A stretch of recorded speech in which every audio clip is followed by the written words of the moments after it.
इसी टेक के साथ जितेंद्र सिंह भी हमारे साथ जुड़ गए। एक बार हम कोशिश करते हैं उन तक अपनी आवाज पहुंचे। बहुत बहुत मुबारकबाद आपको। सबसे पहले जितेंद्र जी, वो मैंने सवाल आपसे ये पूछा था, उस वक्त आप केक काट रहे थे और पीछे से सर्वानंद की आवाज आ रही थी। मैंने कहा आज पार्टी को काफी आनंद दिया है सर्वानंद जी ने।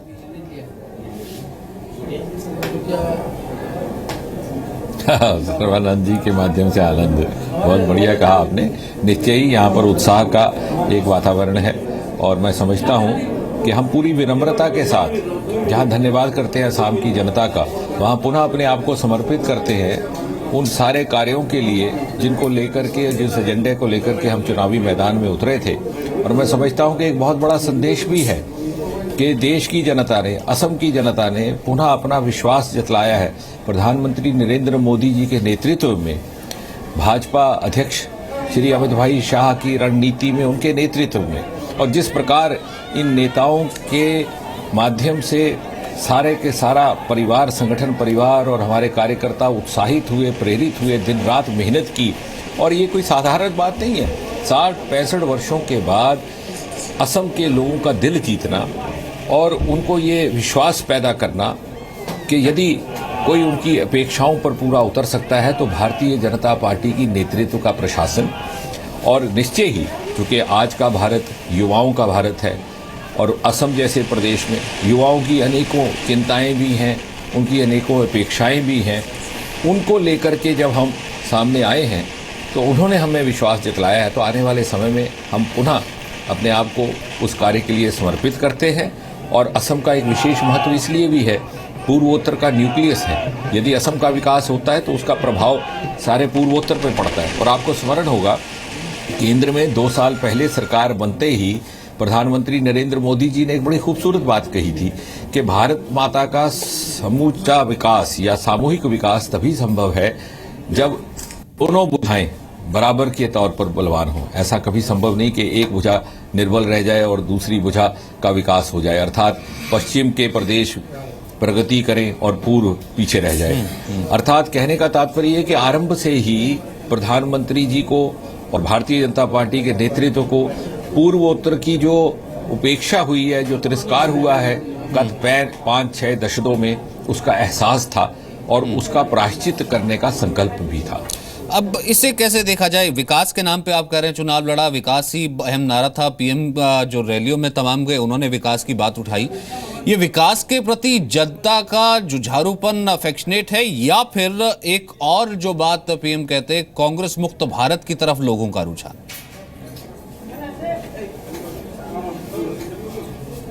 देखिए, ये हमारे लिए एक विनम्रता की घड़ी है। इसने भारी बहुमत को स्वीकार करके हमने अपने आप को समर्पित करना है। मैं किसी पार्टी विशेष पर टिप्पणी करना उचित नहीं समझता, ये उनका भीतरी मामला है। निश्चय ही उनको भी मंथन करना होगा।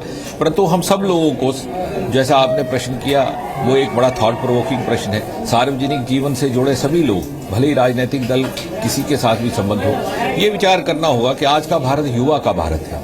और कई बार ऐसा होता है कि जितनी तेजी से हमारा युवा मैच्योर हो रहा है, वाइजर हो रहा है, उतना शायद हम नहीं सो पाते। हम पिछले गुजरे कल की नीतियों के आधार पर आज का कार्य आगे बढ़ाने का प्रयास करते हैं, जबकि अपेक्षाएं बड़ी तीव्र गति से बदल रही हैं।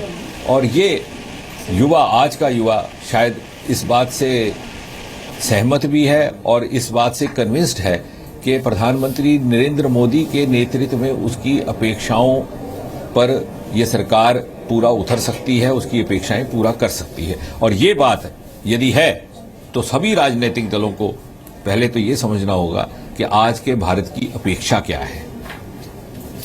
और चाहे जात कोई भी हो, मजहब कोई भी हो, धर्म कोई भी हो, क्षेत्र कोई भी हो, जैसा मैंने आरंभ में कहा, विकास, प्रगति, यही सबसे बड़ी प्राथमिकताएं हैं। और इस जीत को जो आने वाले बड़े 2 चुनाव है, बड़े राज्यों को, उत्तर प्रदेश का चुनाव है, पंजाब का चुनाव है, उसमें बीजेपी किस तरीके से लेकर के जाएगी और ये स्प्री जारी रहे, इसके लिए कितने आशान्वित?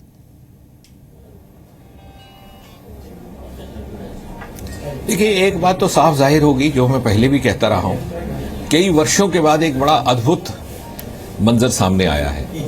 ये बहुमुखी देश, हिट्रोजिनस भारत, अनेकों जात पात, अनेकों संस्कृतियां, अनेकों खान पान, अनेकों भाषाएं, पूर्व में कुछ, पश्चिम में कुछ, उत्तर से कुछ, दक्षिण में कुछ। वहाँ पहली बार एक हमें ऐसा नेतृत्व मिला नरेंद्र मोदी जी के नाम से, जिसने सारे देश को एक सूत्र में बांधा है, कश्मीर से कन्याकुमारी तक, महाराष्ट्र से असम तक। और मैं समझता हूं यही हमारा सबसे बड़ा सरमाया है, यही हमारा सबसे बड़ा एसेट है। और जिस भी प्रदेश में चुनाव होगा, आज के वोटर, आज के मतदाता इतने समझदार हो गए हैं कि इस बात का एहसास उनके मन में रहेगा। लेकिन वहां पर बाइपोलर चुनाव रहने वाला है, तमाम बड़ी ताकतें हैं, रीजनल भी ताकतें हैं। आपको कैसा लगता है कि कितना इंपॉर्टेंट रहेगा 2019 से पहले यूपी के चुनावों को जीतना या उसमें बेहतर करना रियलिस्टिकली?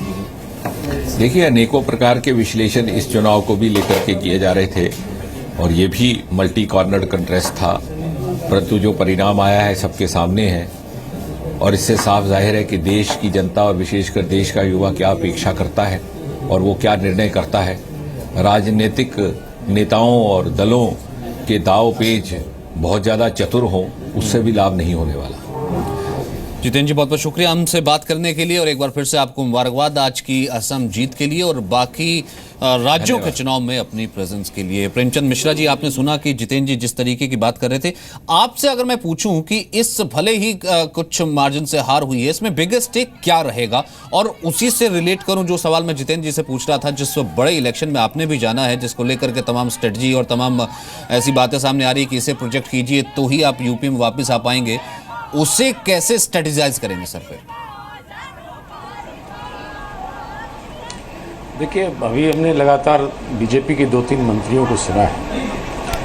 एक चीज़ मैं बता दूं कि लोकतंत्र में विपक्ष का, सक्रिय विपक्ष का रहना ही बहुत आवश्यक है। और अगर सत्ता पक्ष विपक्ष को कुचलने पर आमादा है कि विपक्ष मुक्त देश और राज्य और समाज और सदन चाहता है, तो एक बड़े खतरनाक मंशा है।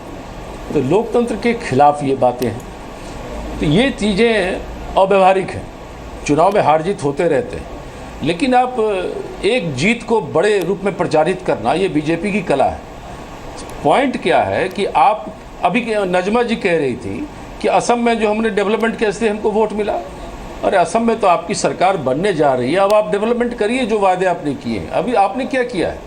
और अगर 15 साल से वहाँ सत्ता में थे तो हमने डेवलपमेंट के काम किए, जनता का हमें भरोसा मिला, तभी तो हम थे। तो ये लोग जो बोलते हैं, इनके बोलने में कई पाखंड जैसा चीज छुपा रहता है। लेकिन प्रेमचंद मिश्रा, कांग्रेस का ब्रेक सवाल लेना है, पड़ेगा। कुछ ट्वीट्स आ रहे हैं, मैं एक ट्वीट आपके लिए पढ़ के बताना चाहूंगा।